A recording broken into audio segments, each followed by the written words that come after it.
So, PlayStation Classic, and what do I think so far? Well, I'm going to tell you the way I feel, and I'm also tell you why I understand why some people don't like it and why some people like it. So, let's dive right into this PlayStation Classic. There's no denying that this is a very good replica, mini replica of Sony PlayStation original. The controller, it's exactly the same size as the original. The only difference is there's no motors built on the side of the controller, but they pretty much are identical. And the only difference is this one feels a bit lighter. The overall design of the console, it's very identical to the original one. They did a really good job making sure that this console gets a proper replica treatment to it. From the memory card slot to the power button to the reset button to the open button. This open button actually has some purpose. This is when you are virtually switching the discs, virtual discs. Obviously, there's no tray here, there's no CD-ROM drive. So what you have to do is you just click open and you can switch to a disc too on certain games. There's a USB ports right there, and the memory card is just there to let you know that there's a memory card, but it's not functional. On the back of the console, it's very simple. You have a USB adapter, USB cable that goes into your USB adapter phone charger so you can get the power through here. And then here you got your HDMI output. Now this is for the Game Shark. Obviously you cannot open this, it doesn't work. But overall they did a good job in terms of design of this mini console. Now let's talk about the negatives. Number one negative, it's obviously the fact that you will need a phone charger because it doesn't come with a adapter. So you will need an adapter to charge this thing. All right, so another thing I've seen people complain about was the user interface. Now, for me personally, this is not a problem. User interface, it's very simple, very unique. Granted, they could have done something special considering this is a PlayStation console. This is the console that started the whole thing. This is the DNA of PlayStation. Sure that they could have done something a little bit better. Granted, I'm not saying that they couldn't.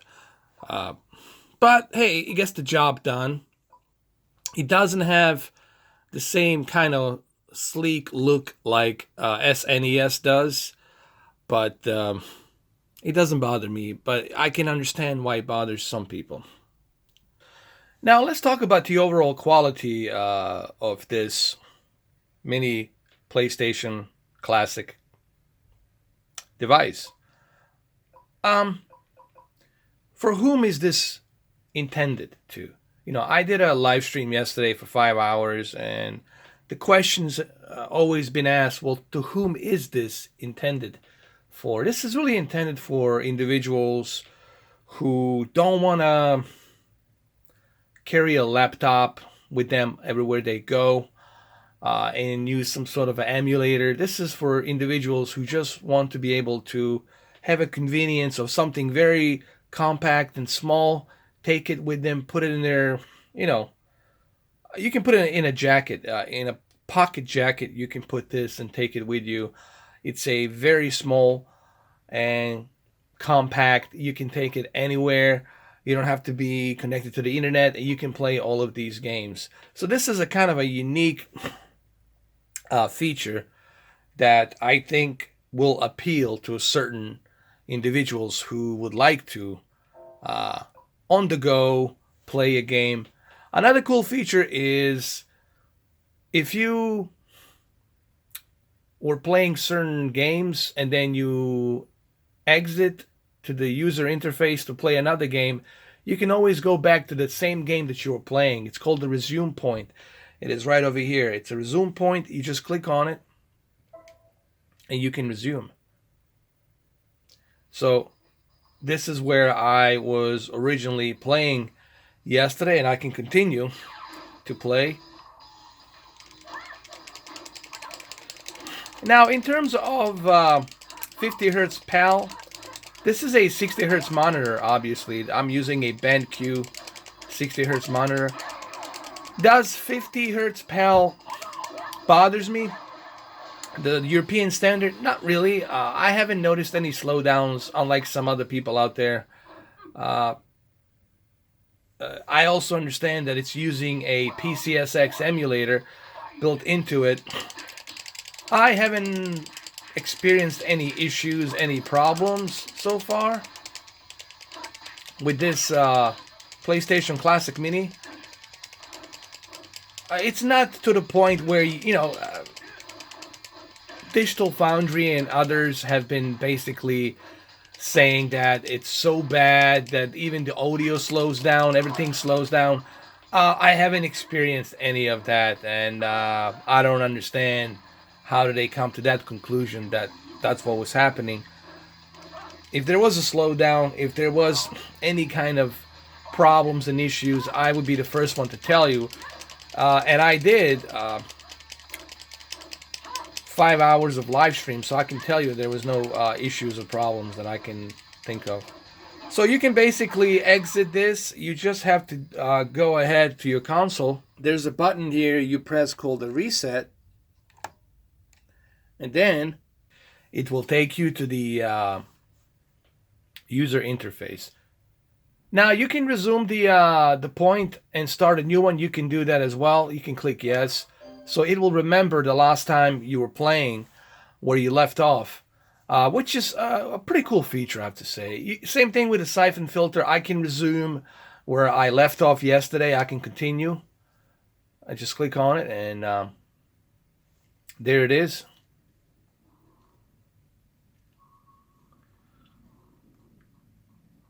Again, you press the reset button and you go back. You can continue with the new resume point right here. You click yes. And then we can go ahead and continue where I left off. Any of these games, wherever I left off, I can continue. Final Fantasy, same thing. I can go ahead and resume where I left off.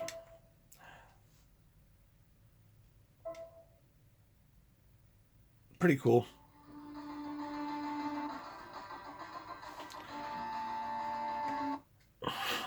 And you can go back again. Same thing with the Grand Theft Auto. Same thing with the Metal Gear. I can go ahead and resume where I left off with Metal Gear. Right there.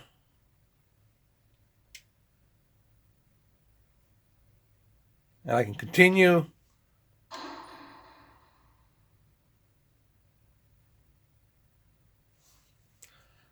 So pretty cool. I mean, it's a pretty cool feature. Now, in terms of graphics, listen, this is best played on a small monitor. I really wouldn't recommend that you guys use big televisions like a 65-inch. It's really not going to look that good on a 65-inch, even though it's 720p being upscaled to 4K. But this is really meant for like a really small monitors. And that's what I recommend. Make sure you use a small monitor. That's what I would do, Now, let's talk about the user interface. I can understand why some people, well, actually, majority of people, why they don't like the user interface. They could have done a better job. Absolutely. I agree on that. They could have done a better job. They could have implemented They could have brought back that same classic user interface, or maybe something that represents PlayStation 1 user interface. They could have done something a little bit more better, a little bit more unique with the music in the background.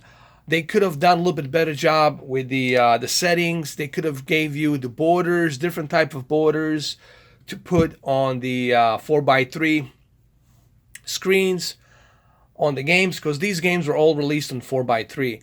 A majority of televisions, they're using widescreen. They could have done a better job on that, obviously.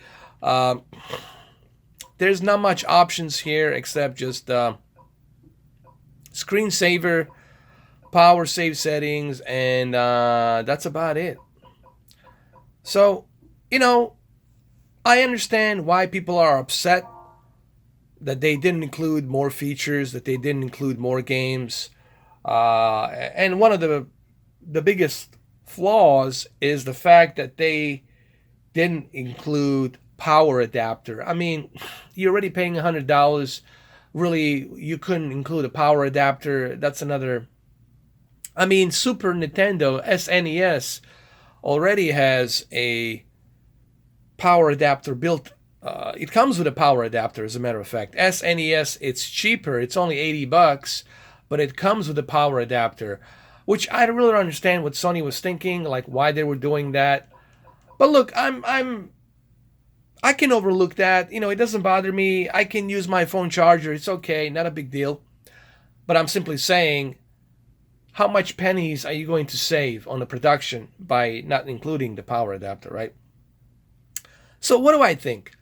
I think this is not intended for everyone.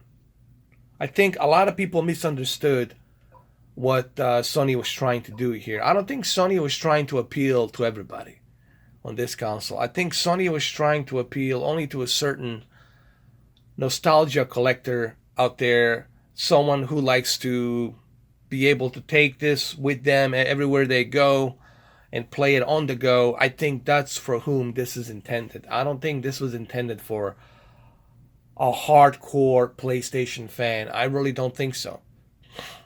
Because a hardcore PlayStation fan is going to demand more and will demand even more. Because that's what, a true hardcore fan will want. So I don't think this was intended for a hardcore PlayStation fan. This is probably for this generation kids who, they weren't born back then in 1995 and 1996 and 98. It's for them to see what their dad's been playing, what type of console he was brought up with, so that way he can introduce it to their kids for the Christmas. It's like a Christmas little present. It's what it is. But for me, I enjoy it, honestly. This is tailored for me, honestly, because I like this. I can take it with me. If I'm on the road, I can play it. But look, guys, I understand why there's a lot of negativity. I understand that. But I also understand why certain people like this. Why, for example, like me, I like this because it's kind of tailored to my needs. Okay? I'm not saying that they couldn't have done a better job.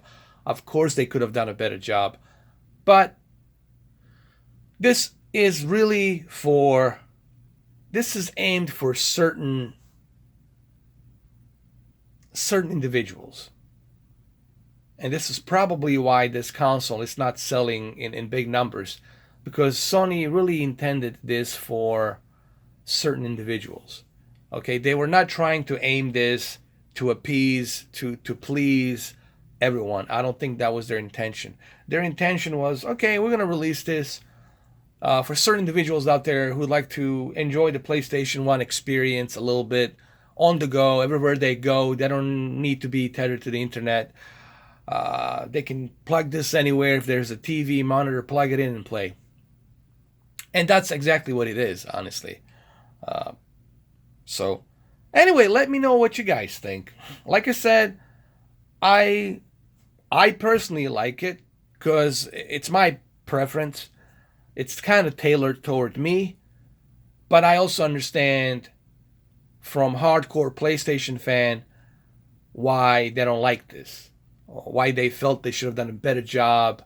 Obviously, they didn't aim this for majority of PlayStation fans. So I don't know. What do you guys think? These are my thoughts. This is how I feel. I wouldn't say that it's horrible. It's not horrible. There's still value here. You can still have some fun. Okay? But granted, I understand the backlash. I understand negativity. I totally understand that. I totally get it. But let me know what you guys think. All right. By the way, this is a BenQ monitor. This is a twisted pneumatic TN panel, just to let you know. It looks great on this TN panel, by the way. All right, guys. I'll catch you later.